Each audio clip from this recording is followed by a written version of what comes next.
शांतिपुर नाम के एक गांव में एक छोटी बच्ची अपने दादी और माँ के साथ रहती थी। वो अपनी दादी की बहुत दुलारी थी। दादी, सोने से पहले एक कहानी सुनाओ ना। चलो गुड़िया, आज मैं तुम्हें एक अच्छी जादूगरनी की कहानी सुनाती हूँ। दादी की सुंदर कहानियों का असर गुड़िया की परवरिश पे साफ साफ दिखने लगा था। वो एक बहुत भली और दयालु लड़की बनती जा रही थी। एक दिन दादी को कुछ जरूरी काम से कहीं दूर जाना पड़ता है। माँ, आपकी तबीयत अच्छी नहीं है, ऐसी हालत में इतनी दूर क्यों सफ़र कर रही हो? बेटी, कुछ जरूरी काम है, तुम चिंता मत करो। गुड़िया, अच्छी बच्ची बन के रहना और अपनी माँ का भी ख्याल रखना, ठीक है? दादी, दादी अब जल्दी लौट आना। कुछ दिनों बाद गुड़िया के घर एक बुरी खबर पहुंचती है। दादी, दादी, दादी। माँ, क्या हो गया माँ? दादी का घर लौटते वक्त देहांत हो गया था। गुड़िया की मानो दुख से दुनिया ही रुक जाती है। दादी के श्राद्ध में काफी लोग इकट्ठे होते हैं। उनमें से एक दादी की सहेली भी थी। गुड़िया, तुम्हारी दादी देहांत से पहले मुझसे ही मिलने आई थी।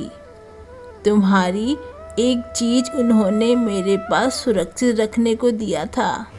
मेरी चीज? क्या चीज अम्मा जी? तुम्हारी दादी एक जादूगरनी थी। उनका ये जादुई छड़ी अब तुम्हारा है। दादी और जादूगरनी? पर मैं तो कोई जादूगरनी नहीं हूँ। तुम भी हो बेटी, तुम भी हो। ये जादुई छड़ी अब तुम्हारा कहना मानेगी। इसे ध्यान से इस्तेमाल करना। गुड़िया उस छड़ी से गांव के लोगों का भला करने लगी। माँ के सो जाने के बाद वो हर रात जरूरतमंदों की चुपके चुपके मदद करती थी। बेटे, आज बस सूखी रोटी से ही पेट भरना पड़ेगा। अरे, ये सब कहाँ से आ गया? माँ, आज हम पहली बार भरपेट खाएंगे। हाँ बेटे, हाँ, खाओ खाओ, खाना खाओ। गांव में हुई चमत्कारों की चर्चा अब दूर दूर तक फैलने लगी। पास के किसी गांव में ये खबर एक जादूगर के कानों में पहुंचता है। लगता है ये वही जादुई छड़ी है जिसकी तलाश में इतने सालों से कर रहा हूँ। जादूगर अब शांतिपुर के लिए रवाना हो जाता है। लो, पहुंच गया। गांव वाले पे नजर रखने के लिए यही कुछ काम कर लूंगा। सब्जी ले लो। जादूगर अब घर घर जाकर सब्जियां बेचने लगा और किराए पे एक कमरा भी ले लेता है। एक रात जब वो खिड़की से बाहर की तरफ झांक रहा था, तभी उसे गुड़िया कहीं जाते हुए दिखाई देता है। इतनी रात को ये छोटी लड़की अकेले कहाँ जा रही है? जादूगर गुड़िया का पीछा करता है और उसे छड़ी से जादू करता हुआ देख लेता है। तो ये छड़ी इस लड़की के पास है। अगले दिन जादूगर गांव वालों से गुड़िया के परिवार के बारे में जानकारी इकट्ठा करता है। बेचारी के पिता का हाल फिलहाल देहांत हुआ है। कुछ गंभीर बीमारी हुआ था उसे। जादूगर अब गुड़िया के घर जाता है। बेटी, तुम्हारी माँ घर पर है क्या? उन्हें बुलाओ। माँ, ओ माँ, कोई आपसे मिलने आया है। कौन है बेटा? नमस्ते बहन, मैं आपके पति का दोस्त हूँ। कैसी हो आप? नमस्ते। आपको पहले तो कहीं नहीं देखा मैंने। जी, मैं व्यापार के लिए विदेश गया हुआ था। कुछ दिन पहले ही घर वापस आया हूँ। जैसे ही रमेश की मौत के बारे में सुना, मैं दौड़ता हुआ चला आया। आप थक गई होंगे, थोड़ा आराम कर लीजिए। मैं गुड़िया और आपके लिए कुछ मिठाई और कपड़े लाया हूँ। मिठाई? शुक्रिया चाचा जी। जादूगर गुड़िया से अब रोज रोज मिलने आने लगा और गुड़िया भी उसे अपना दोस्त समझने लगी। गुड़िया, मुझे अब ये गांव छोड़ के जाना पड़ेगा। पर क्यों चाचा? मेरी बेटी की तबीयत बहुत ज़्यादा खराब है। उसका बहुत जगह इलाज करवाया पर कोई फायदा नहीं हुआ। क्या हम कुछ मदद कर सकते हैं चाचा?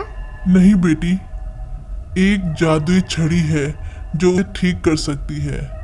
मैं उसे ही ढूंढने जा रहा हूँ। गुड़िया समझ जाती है कि वो किस जादुई छड़ी के बारे में बात कर रहा है। चाचा, ये लीजिए, ये छड़ी आप रख लीजिए। जादूगर तुरंत छड़ी ले लेता है। छड़ी हाथ पे आते ही वो अपने असली रूप में आ जाता है। नादान लड़की, ये छड़ी तभी मालिक बदलती है जब पुराना मालिक उसे अपनी इच्छा से देता है। ये छड़ी अब मेरी हो गई। ये कहकर जादूगर वहां से गायब हो जाता है। हे ईश्वर, ये मैंने क्या कर दिया? ताकत के नशे में जादूगर चारों ओर तबाही मचाने लगता है। बहुत से दूसरे जादूगर भी उसके घमंड का शिकार बनते हैं।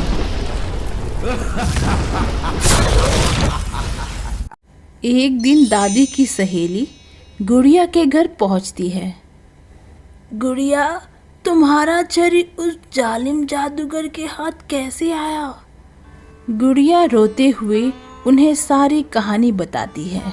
रो मत बेटी, हमें उस जादूगर को मारना होगा। पर अम्मा, वो छड़ी पाकर बहुत ताकतवर बन गया है। उस छड़ी को ही हमें उसका कमजोरी बनाना होगा। गुड़िया, उसका और एक राज है जो उस जादूगर को नहीं पता। क्या क्या राज? एक मंत्र है जिसे अगर छड़ी का पुराना मालिक बोले तो जादूगर जो मंत्र बोलेगा वो उल्टा उसी को जाके लगेगा। कौन सा मंत्र अम्मा? पलटासम। अब तुम बस ऐसा करो कि जादूगर तुम पे कोई भयानक मंत्र फेंके। फिर दोनों वहां से उड़नचू होकर जादूगर के महल जा पहुंचते हैं। गुड़िया, तुम्हें अकेले ही उसका सामना करना पड़ेगा। वो मेरे लिए बहुत ताकतवर है। गुड़िया अब अकेले ही जादूगर के पास जाती है। जादूगर, तुमने मेरी छड़ी चुराई है। अच्छा होगा कि तुम उसे लौटा दो। नादान लड़की, छड़ी बस मेरी है। इसके मदद से मैं दुनिया का सबसे ताकतवर जादूगर बन गया हूँ। नहीं, सारे जादूगर मिलकर अब इससे भी ज्यादा ताकतवर छड़ी बना रहे हैं। उसे लेकर मैं तुम्हें हरा सकती हूँ। ये बात सुनकर जादूगर डर जाता है। तुम्हें जिंदा छोड़कर मैंने गलती की है। रुको, मैं मेरी गलती अभी सुधार देता हूँ। मृत्यु भव। पलटासम।